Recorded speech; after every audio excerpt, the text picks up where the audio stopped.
In the quiet corridors of Windsor Castle, where centuries of royal secrets have been buried beneath polished marble and golden portraits, one discovery would shake the very foundation of the British monarchy.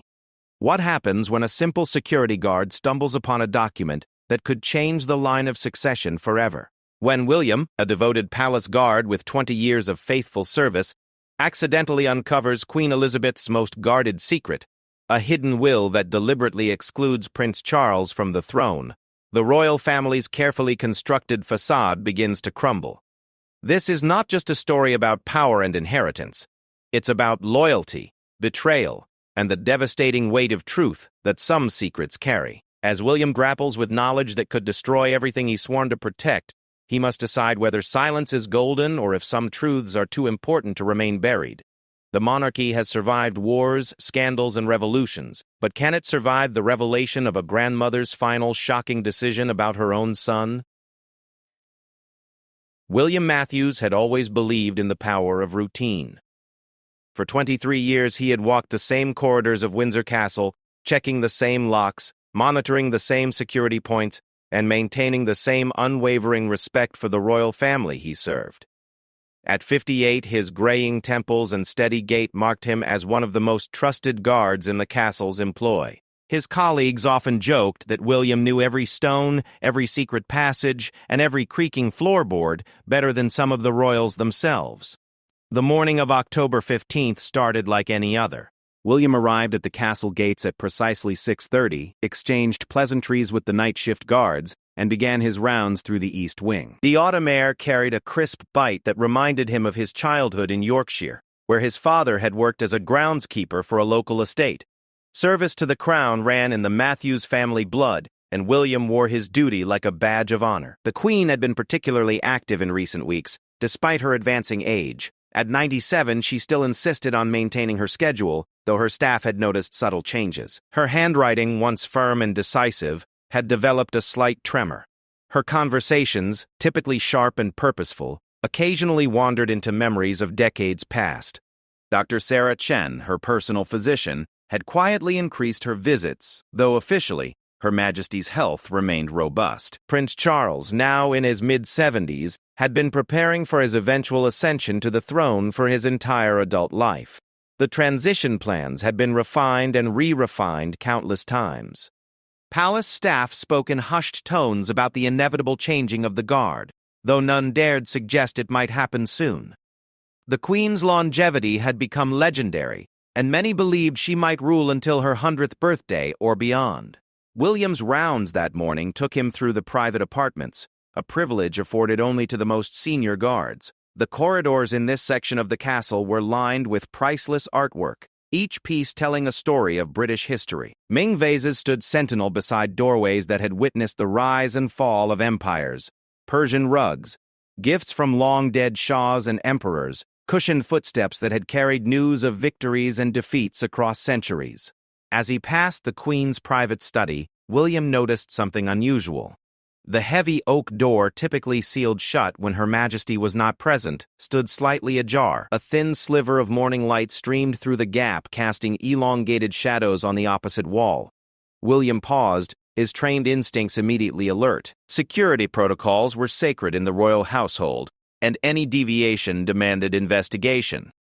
He approached the door cautiously, his hand instinctively moving to the radio clipped to his belt. The study beyond was dimly lit, heavy curtains drawn against the morning sun. The room smelled of old books, lavender, and the faintest trace of the Earl Grey tea the Queen favored. William could see the edge of the massive mahogany desk where countless state papers had been signed, where decisions affecting millions of lives had been made with the stroke of a fountain pen.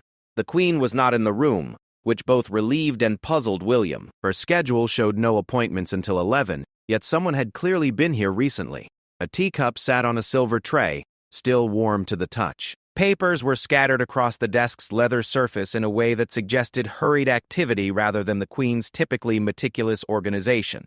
William stepped into the room, his eyes scanning for any sign of disturbance or security breach. The walls were lined with leather-bound volumes, family photographs spanning decades, and official portraits of previous monarchs.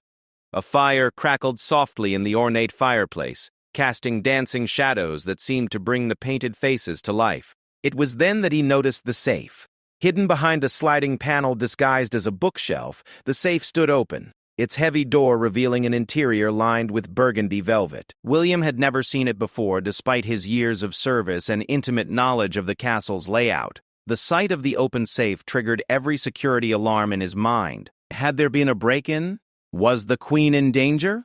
He moved closer, his heart rate increasing with each step. Inside the safe, he could see several documents, some bearing official seals, others written in the Queen's distinctive handwriting. Most appeared to be personal papers, family photographs, and what looked like jewelry boxes. But one document lay separate from the others, as if it had been recently disturbed. The paper was cream-colored, heavy stock that spoke of official importance. The royal seal was clearly visible at the top, embossed in gold and bearing the unmistakable authority of the crown.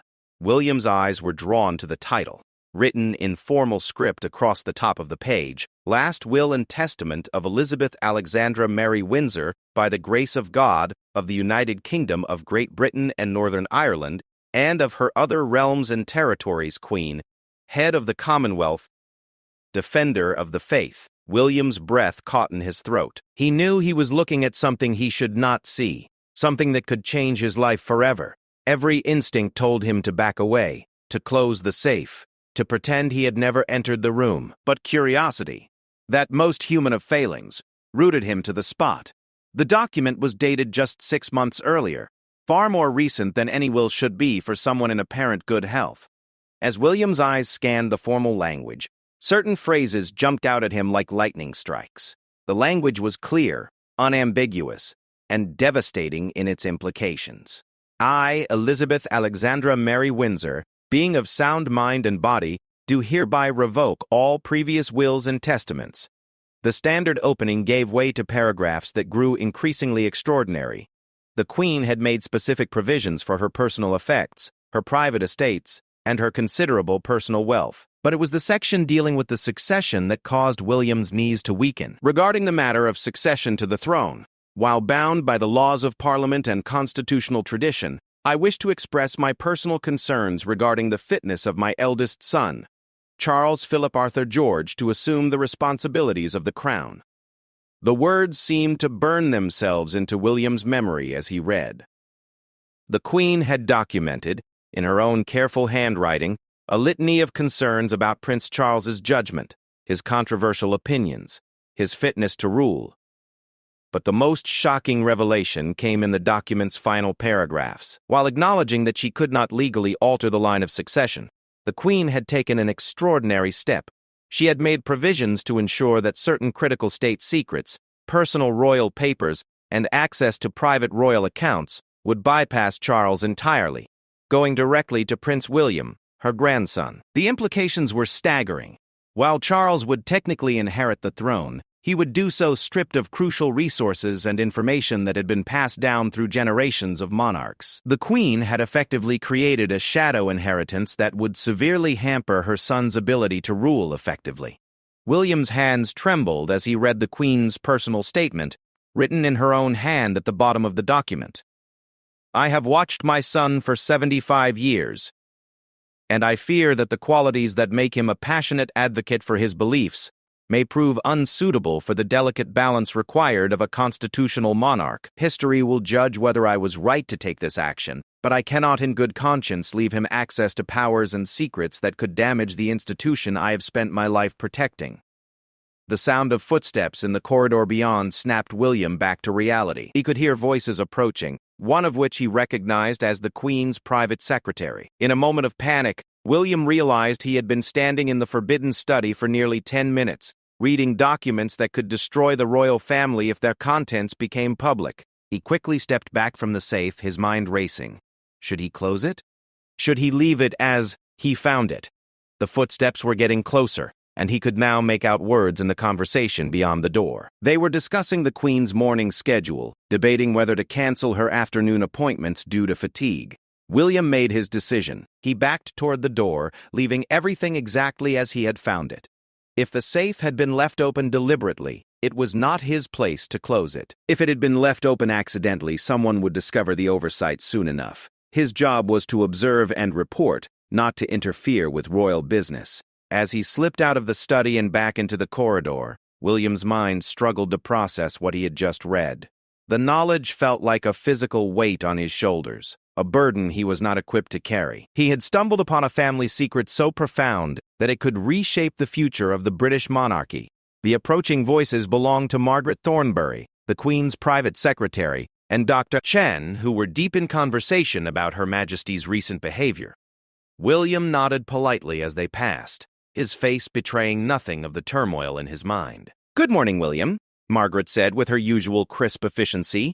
"Have you completed your rounds of this wing?" "Yes, ma'am," William replied, his voice steadier than he felt. "All secure." The lie felt bitter on his tongue, but what choice did he have? Was the monarchy secure when its head harbored such devastating doubts about her heir? Was the institution protected when family secrets of this magnitude lay exposed in an unlocked safe? As he continued his rounds through the castle, William found himself looking at everything through new eyes. The portraits of previous monarchs seemed to watch him with knowing expressions. The very stones of the castle walls seemed to whisper of the secrets they had witnessed over the centuries. But none, he was certain, had witnessed anything quite like this.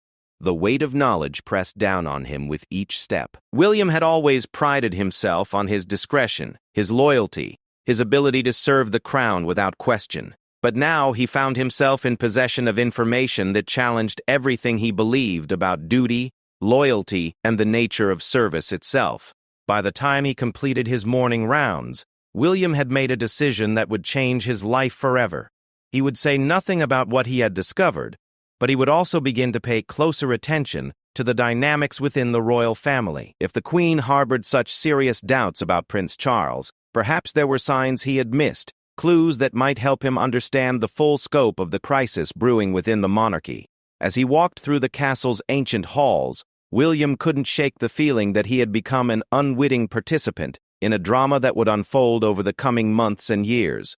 The hidden will was more than just a document. It was a time bomb, ticking away in the heart of the British establishment, waiting for the moment when its explosive contents would reshape the future of the crown. The morning sun climbed higher over Windsor Castle, casting long shadows across courtyards where kings and queens had walked for nearly 1,000 years.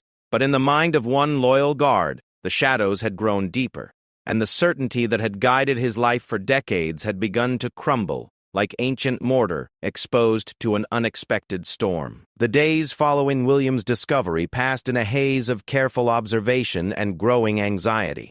He found himself studying every interaction between the Queen and Prince Charles with the intensity of a scholar examining ancient texts. What had once seemed like normal family dynamics now carried hidden meanings and undercurrents that made William's stomach churn with unease.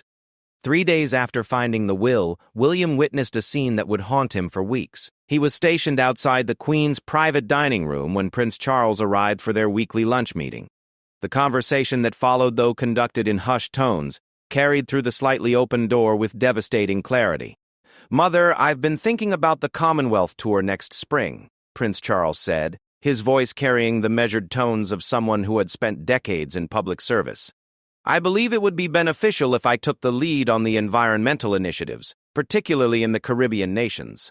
The Queen's response came after a long pause, and William could hear the weight of years in her voice. "Charles, your environmental passions are well known, but perhaps it would be better if William accompanied me instead. The younger generation connects more naturally with contemporary concerns." The silence that followed was profound. William could almost feel Prince Charles's confusion and hurt radiating through the door. When he finally spoke, his voice carried a note of bewilderment that made William's heart ache for the man who had no idea of his mother's secret doubts. Of course, Mother. Whatever you think is best. Though I had hoped that as your heir I might take on more of these responsibilities to prepare for—" "Preparation is important, Charles," the Queen interrupted gently. "But so is timing. We mustn't rush these transitions." William heard the scraping of a chair, followed by Prince Charles's footsteps approaching the door. The guard quickly moved away, but not before he caught a glimpse of the future king's face through the gap. The expression of confused hurt he saw there would trouble William's sleep for many nights to come. As the weeks progressed, William began to notice a pattern in the Queen's behavior that he had previously attributed to the natural effects of aging. She was systematically distancing Prince Charles from key aspects of royal business while drawing Prince William closer to the inner workings of the monarchy. State papers that would normally pass through Prince Charles's office were being redirected. Private meetings with Commonwealth leaders increasingly included Prince William rather than his father. The palace staff, ever discreet, seemed unaware of the broader implications of these changes. Margaret Thornbury, the Queen's private secretary, simply followed Her Majesty's instructions without question. The equerries and ladies-in-waiting adapted to the new routines with the flexibility that came from decades of royal service. Only William, burdened with his terrible knowledge, could see the hidden architecture of what was happening. One particularly troubling incident occurred during a state dinner honoring the President of Ghana.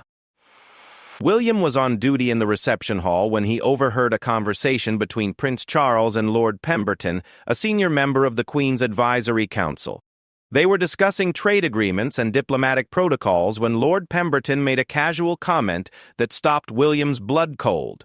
"Of course, Your Royal Highness, we'll need to review these agreements with Her Majesty's Special Advisory Committee," Lord Pemberton said, adjusting his glasses as he spoke.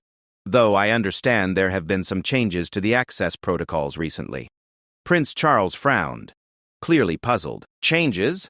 I wasn't informed of any changes. As heir apparent, surely I should be included in all such discussions." Lord Pemberton's discomfort was visible as he stammered his response. Well, yes, of course. I'm sure it's simply a matter of scheduling conflicts. Her Majesty has been quite busy with constitutional reviews lately." The conversation moved on to other topics, but William could see the seeds of suspicion taking root in Prince Charles's mind. The future king was beginning to sense that something was amiss, even if he couldn't yet identify what it was. William's own family life began to suffer under the weight of his secret knowledge. His wife, Janet, a retired school teacher with sharp instincts honed by 30 years of managing unruly teenagers, noticed the change in her husband immediately. "You've been different since that morning 3 weeks ago," she said one evening as they sat in their modest cottage garden just outside Windsor. "Something's troubling you, William, and don't try to tell me it's just work stress. I've been married to you for 35 years. William stared at the roses Janet had planted when they first moved to the cottage, their blooms now heavy with autumn moisture. How could he explain that he carried knowledge that could bring down the monarchy? How could he tell the woman he loved that their comfortable, predictable life might be about to change forever? "You know I can't discuss palace business, love," he said finally, the words feeling inadequate even as he spoke them. Janet's eyes narrowed in the way they had when she caught students trying to hide something from her. "This isn't about palace business, William. This is about you. You're carrying something heavy, and it's changing who you are." The truth of her words hit William like a physical blow. He was changing, becoming someone he didn't recognize. The certainty that had guided his life, the clear sense of duty and purpose that had sustained him through decades of service, had been replaced by a constant state of moral uncertainty. Meanwhile, Prince William, the Queen's grandson, seemed to be thriving under his grandmother's increased attention. William Matthews watched the young prince during several palace functions, noting how naturally he handled the additional responsibilities being placed on his shoulders. There was an ease in his interactions with foreign dignitaries, a confidence in his discussions of state matters that suggested he was being prepared for something far more significant than anyone publicly acknowledged. The most disturbing moment came during a private meeting between the Queen and Prince William, that William Matthews accidentally witnessed while conducting a security sweep of the upper floors. The meeting was taking place in the Queen's private sitting room, a space normally off-limits to all but her most intimate circle. Through a slightly open door, William could see the Queen showing her grandson a series of documents spread across a small table. Her voice carried the tone of someone imparting crucial information rather than engaging in casual family conversation. "These are the protocols for accessing the special accounts," she was saying, pointing to specific paragraphs on the papers. "The codes are changed quarterly, and only the monarch and one designated heir should have access. Your grandfather taught me these procedures when I was just 25, never thinking I would need them so soon." Prince William's response was earnest and attentive. "I understand, grandmother. but surely father should be. The Queen's voice, when she interrupted, carried a firmness that reminded William of her years of absolute authority. Your father has many fine qualities, William, but discretion and restraint have never been among his strongest traits. These particular protocols require someone who understands the difference between personal conviction and constitutional necessity. The weight of implication in those words was staggering. The Queen was essentially telling her grandson that she did not trust her son with the most sensitive aspects of royal authority. William Matthews backed away from the door, his mind reeling with the confirmation of what he had suspected since reading the hidden will. As October gave way to November, the atmosphere in the palace grew increasingly tense, though the tension was subtle, felt mainly by those like William who were watching for the signs. Prince Charles continued his public duties with his usual dedication, but there was a new wariness in his demeanor, a sense that he was navigating treacherous waters without a reliable map. The breaking point came during the annual Remembrance Day celebrations. William was posted near the royal family's private viewing area when he witnessed an exchange that crystallized all his fears about the hidden will's implications. Prince Charles approached the Queen just before the ceremony began, carrying a folder of documents. "Mother, I've prepared some remarks about grandfather's service that I thought might be appropriate for your speech today. I've also included some thoughts on how we might modernize certain ceremonial aspects to make them more relevant to younger audiences." The Queen accepted the folder politely but set it aside without opening it. "Thank you, Charles, but I've already prepared my remarks. And as for modernizing our ceremonies, I think it's important to remember that some traditions have value precisely because they don't change with fashion." The implicit rebuke in her words was unmistakable, and William saw Prince Charles's face flush with a mixture of embarrassment and growing frustration. It was becoming clear that the future king was being systematically excluded from meaningful participation in the very institution he was meant to inherit. That evening, as William made his final rounds through the palace, he found himself standing once again outside the Queen's study. The door was closed this time, but he could hear movement within. After several minutes of internal debate, he decided to investigate. If the safe was open again, he needed to know. He knocked softly and waited for permission to enter. The Queen's voice, when it came, sounded tired in a way that had nothing to do with physical exhaustion. "Come in, William." She was sitting at her desk, the hidden will spread before her once again. Her reading glasses caught the light from the desk lamp, giving her an almost ethereal appearance. When she looked up at him, William was startled to see recognition in her eyes. "I've been expecting you," she said quietly. "I know you saw the will 3 weeks ago. I left the safe open deliberately, hoping someone I trusted would find it." The admission hit William like a thunderbolt. The Queen had wanted him to discover her secret, had deliberately exposed him to knowledge that was tearing his world apart. "Your Majesty," William began, but she raised a hand to stop him.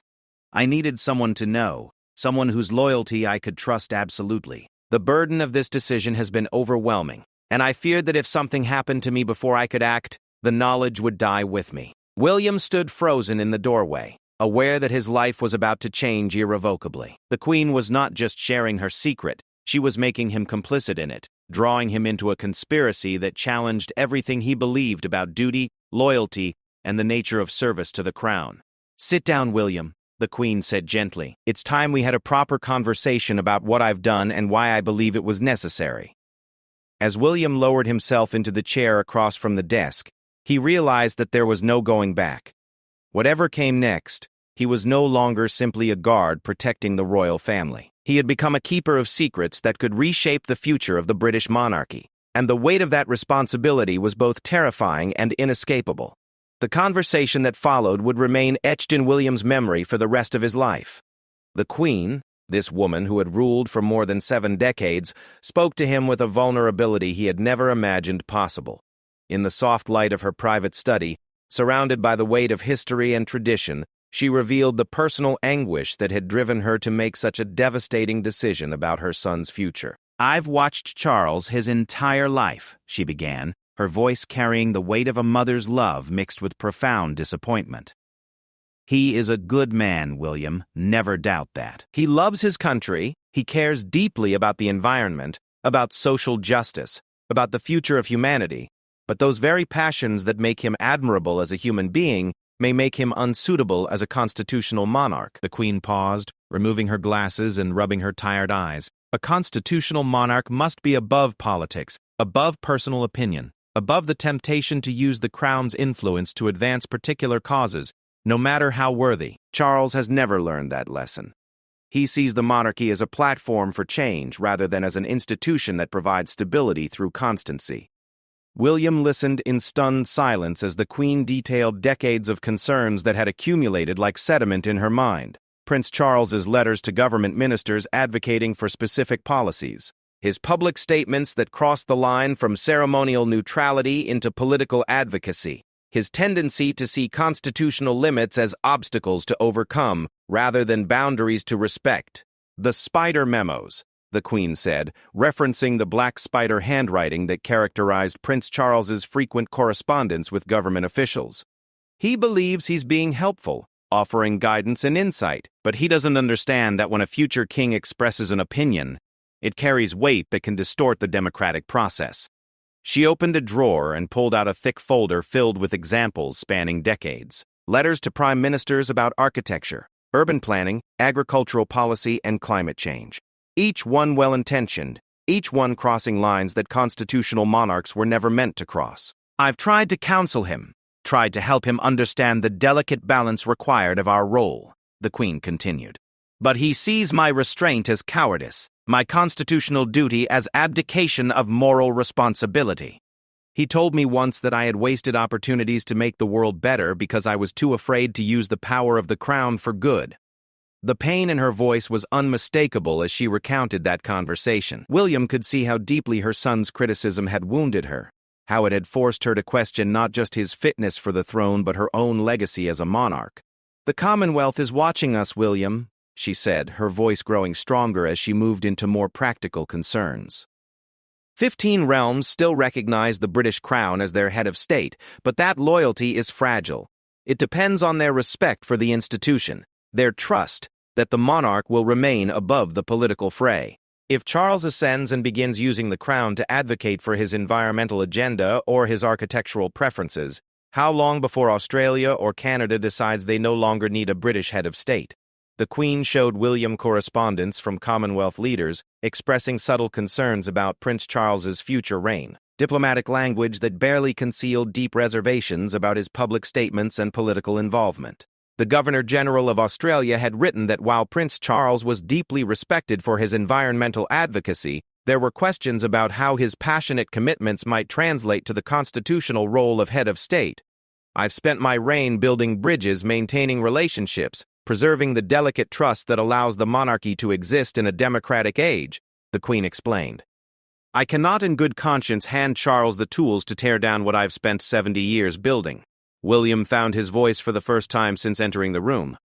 "But, Your Majesty, surely there are ways to guide him, to help him understand these concerns without disinheriting him?" the Queen finished. "I'm not disinheriting him, William. He will still become king, but I cannot give him access to the private resources, the confidential relationships, the behind-the-scenes mechanisms that could amplify his tendency toward inappropriate intervention." She explained the intricate web of relationships and resources that she was redirecting away from Prince Charles. Private accounts dating back centuries that funded special diplomatic initiatives, confidential correspondence networks with Commonwealth leaders, access to intelligence briefings that went beyond what was constitutionally required, personal relationships with world leaders built over decades of careful cultivation. "All of this will pass to William when the time comes," she said, referring to her grandson. "He understands restraint. He's learned from his father's mistakes while inheriting his father's genuine care for people. He can be the bridge between Charles's reign and whatever comes after." The complexity of what the Queen had orchestrated began to dawn on William. She wasn't simply expressing disappointment in her son, she was implementing a sophisticated plan to limit the damage his reign might cause while positioning the generation after him for success. "What am I supposed to do with this knowledge?" William asked, the weight of responsibility crushing down on him. The Queen's answer surprised him. "For now, nothing. Simply be aware, be ready. If Charles discovers what I've done before I'm gone, if he tries to challenge these arrangements, you may be called upon to verify the authenticity of the documents. Your testimony could be crucial in ensuring that my wishes are respected." Over the following weeks, William found himself drawn deeper into the Queen's confidence. She showed him how the financial arrangements worked, how the private accounts were structured to bypass normal inheritance protocols. She explained the legal safeguards she had put in place to ensure that Prince Charles could not easily challenge the dispositions even after becoming king. But it was the personal toll on the Queen herself that most deeply affected William. She was systematically distancing herself from her eldest son while building stronger relationships with other family members. The guilt of what she was doing was visible in every interaction, every forced smile, every careful conversation that avoided topics that might lead to uncomfortable truths. Prince Charles, meanwhile, was growing increasingly suspicious that something was amiss. His requests for briefings on certain matters were being deflected. His attempts to take on additional responsibilities were being gently rebuffed. The exclusion was subtle but persistent, and William could see the future king's confusion transforming into something more troubling. The crisis came to a head during the Christmas holidays.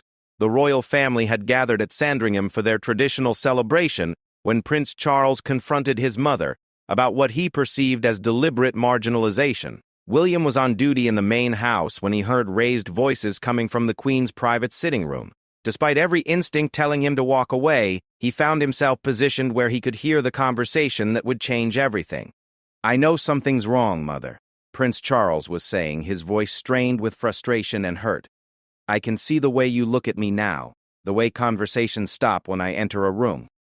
I know I'm being excluded from decisions that should involve me. Is this about my environmental work? My letters to ministers? Have I disappointed you so much that you no longer trust me?"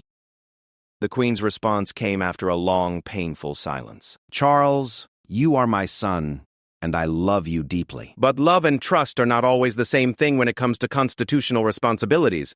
"What does that mean?" Prince Charles demanded. "Are you questioning my fitness to be king? After 75 years of preparation, of dedicated service, you doubt my ability to fulfill my destiny. It's not about ability, Charles. It's about judgment. It's about understanding the difference between personal conviction and constitutional duty. You've never learned that difference despite my attempts to teach it." The conversation that followed was devastating in its honesty. The Queen detailed her concerns about Prince Charles's political interventions, his letters to government officials, his public statements that crossed constitutional lines. She spoke about the damage to the monarchy's reputation, the concerns of Commonwealth leaders, the risk that his political activism posed to the institution's survival. "You think you're serving the greater good," she told her son, "but you're serving your own conscience at the expense of constitutional principle. A king who uses his position to advocate for particular policies, no matter how worthy, ceases to be a constitutional monarch and becomes something else entirely." Prince Charles's response revealed the depth of the rift between them. "So, I should sit silently while the world burns? I should ignore the climate crisis, ignore social injustice, ignore everything I believe in because it might upset some constitutional purists? Is that what you've done for 70 years, Mother? Abdicated moral responsibility for the sake of protocol?" The accusation hung in the air like a blade. William could hear the sharp intake of breath from both parties, could feel the weight of words that could never be taken back. When the Queen finally spoke, her voice carried a finality that chilled William to the bone. "I have spent 70 years understanding that my personal opinions are irrelevant compared to my constitutional duty. I have subordinated every personal belief to my role as a neutral head of state. That is what the crown requires, Charles. That is what you have never been willing to accept." The sound of a door slamming marked the end of the conversation, followed by footsteps moving rapidly down the corridor. William pressed himself against the wall as Prince Charles strode past, his face a mask of fury and heartbreak that would haunt William's dreams. In the days that followed, the palace atmosphere grew thick with unspoken tension. Prince Charles threw himself into his public duties with renewed vigor, but there was a desperate quality to his efforts that suggested a man trying to prove his worth to someone who had already passed judgment. The Queen, for her part, seemed to age years in a matter of days.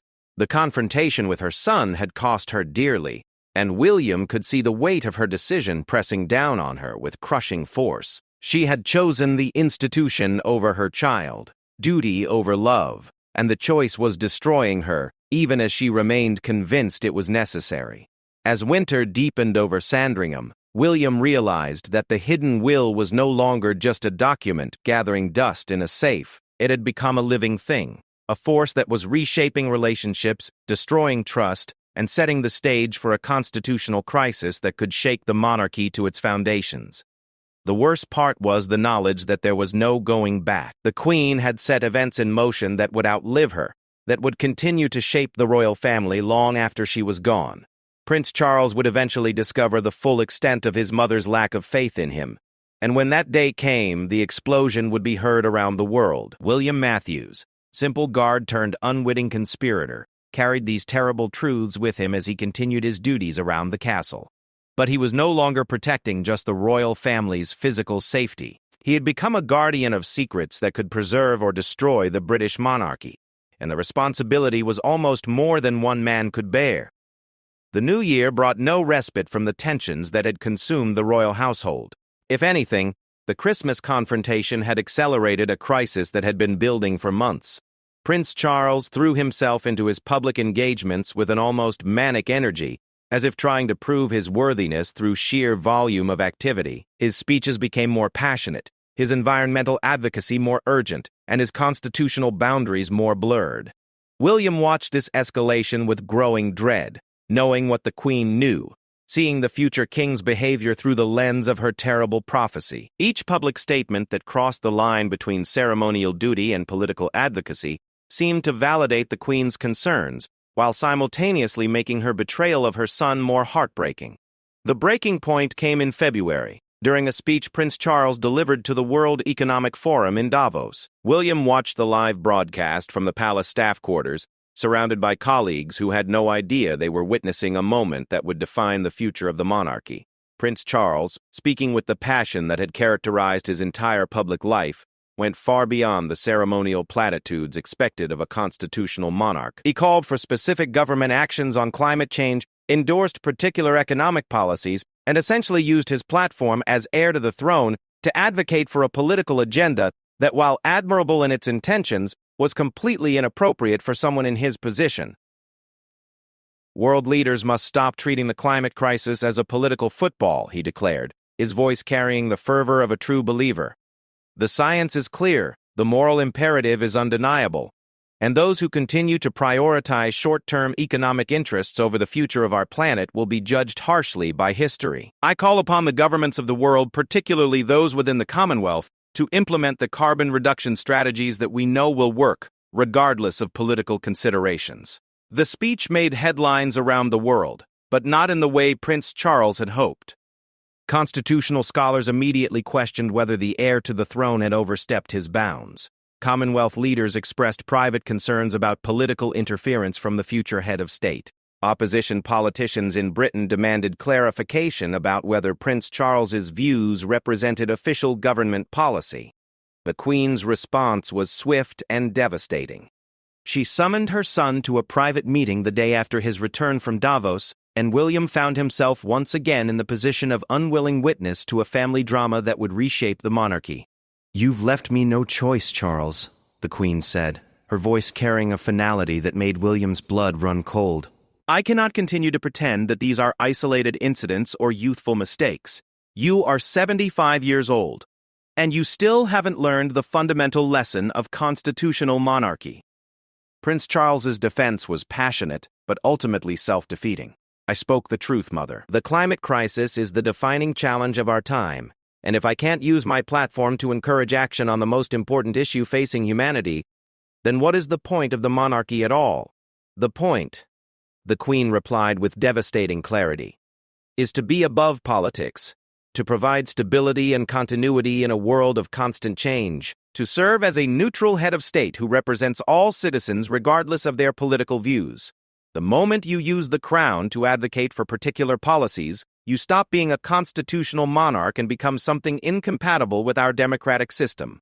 The conversation that followed revealed the full scope of the Queen's preparations for limiting Prince Charles's reign. She detailed the financial arrangements, the redirected accounts, the confidential relationships that would bypass him entirely. She explained how she had spent months consulting with constitutional lawyers, Commonwealth representatives and senior palace officials to ensure that her son's political instincts could not damage the institution he would inherit. Prince Charles's response was a mixture of rage, hurt, and devastating understanding. "You've been planning this for months, haven't you? Systematically undermining my future reign, turning my own son against me, stripping away everything that might allow me to be an effective king. You've essentially neutered the monarchy I'm supposed to inherit." "I've protected it from your inability to understand restraint," the Queen replied. "The crown will survive your political passions, because I've ensured that those passions cannot be amplified by royal resources or relationships. You can be King Charles, but you cannot use the monarchy to advance your political agenda." The revelation that Prince William had been secretly prepared to inherit crucial royal resources and relationships was perhaps the most devastating blow of all. Prince Charles discovered that his own son had been complicit in what amounted to a soft coup against his future reign, participating in briefings and training sessions designed to bypass the normal line of succession. "My own son," Prince Charles said, his voice breaking with emotion. "You've turned my own son into your agent against me. How long has this been going on? How long have you and William been planning to marginalize me?" The Queen's answer was brutal in its honesty. "Since William turned 18 and showed the maturity and constitutional understanding that you've never demonstrated. He understands that the crown is not a personal platform but a public trust. He grasps the difference between private conviction and public duty in a way that you never have." The meeting ended with Prince Charles's devastated realization that his life's preparation for kingship had been undermined by his own family. The betrayal was complete. His mother had lost faith in him, his son had been turned against him, and the very institution he was destined to lead had been restructured to limit his influence. William Matthews, listening from his post outside the door, felt the weight of his complicity crushing down on him. He had been part of this conspiracy from the moment the Queen revealed the will to him. His silence had enabled the deception. His loyalty to the Queen had trumped any sense of fairness to Prince Charles. In the weeks that followed, the palace became a battlefield of carefully controlled emotions and diplomatic family warfare. Prince Charles continued his public duties, but his relationship with both his mother and son was irreparably damaged. Private family gatherings became exercises in painful politeness, with everyone pretending that nothing fundamental had changed while knowing that everything had. The most heartbreaking aspect was watching Prince Charles try to rebuild relationships that had been systematically destroyed. His attempts to reach out to Prince William were met with polite but distant responses from a young man who had been taught to see his father as a constitutional liability rather than a parent. His efforts to regain his mother's confidence were doomed by decades of accumulated evidence that he could not be trusted with the full powers of the crown. William Matthews found himself caught between competing loyalties that threatened to tear him apart. His devotion to the Queen remained unshaken. She had acted from genuine concern for the institution she had served her entire life. But his heart ached for Prince Charles, a man whose only real crime was caring too passionately about the world around him. The crisis reached its climax when news of the Queen's arrangements began to leak beyond the palace walls. Investigative journalists, always alert to royal family tensions, began picking up hints of unusual financial movements and changed protocols. Questions were raised in Parliament about succession planning and constitutional arrangements that seemed to deviate from established precedent. The pressure forced the Queen to make a public statement that was carefully worded but devastating in its implications. She announced new arrangements for the management of certain royal resources and protocols, changes that would ensure continuity and stability in the transition of royal responsibilities. The statement was constitutional in its language but unmistakable in its meaning. Prince Charles was being publicly marginalized by his own mother. The constitutional crisis that followed would define the final years of the Queen's reign and overshadow the early years of King Charles III. Legal challenges were mounted, constitutional experts debated the precedents, and Commonwealth nations began seriously discussing whether they wanted to continue recognizing the British Crown as their head of state.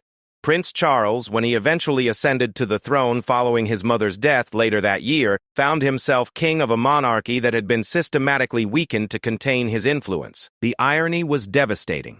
His mother's efforts to protect the crown from his political instincts had damaged the institution more than his advocacy ever could have. William Matthews remained in service throughout this period, bearing witness to the slow collapse of relationships that had defined the royal family for generations. He watched King Charles struggle with the limitations placed on his reign, observed Prince William's conflicted feelings about his grandmother's legacy, and saw the monarchy itself grappling with questions about its role in the modern world. The hidden will, when it was finally made public after the Queen's death, became one of the most controversial documents in royal history. Legal scholars debated its validity, historians argued about its precedents, and the public struggled to understand how a family's private dysfunction had reshaped the constitutional monarchy. For William Matthews, the revelation brought both relief and regret. The secret that had burdened him for months was finally public, but the damage it had caused was irreparable. Families had been torn apart, the monarchy had been weakened, and trust had been destroyed in ways that might never heal. In his final years of service, William often reflected on the choices that had led to this crisis. Could the Queen have found a different way to address her concerns about Prince Charles? Could she have worked with him rather than against him? Could the family have found a path that preserved both their relationships and the institution they all claimed to serve? The answers to these questions would remain forever unknowable, lost in the complexity of human emotion and the weight of constitutional duty. But William knew that he had been witness to one of the most profound crises in royal history, a moment when a mother's love for her institution trumped her love for her son, with consequences that would echo through generations. The hidden will had accomplished its purpose. It had limited King Charles's ability to use the monarchy for political advocacy. But it had done so at a cost that seemed almost too high to bear. The royal family was fractured, the monarchy was weakened, and trust, the most precious currency of constitutional government, had been spent in ways that might never be recovered. As William Matthews retired from royal service, he carried with him the knowledge that he had been both protector and destroyer of the institution he had served. He had helped preserve the monarchy's constitutional neutrality while participating in its emotional destruction. The weight of that paradox would follow him for the rest of his days, a reminder that sometimes the most loyal service requires the most devastating betrayals.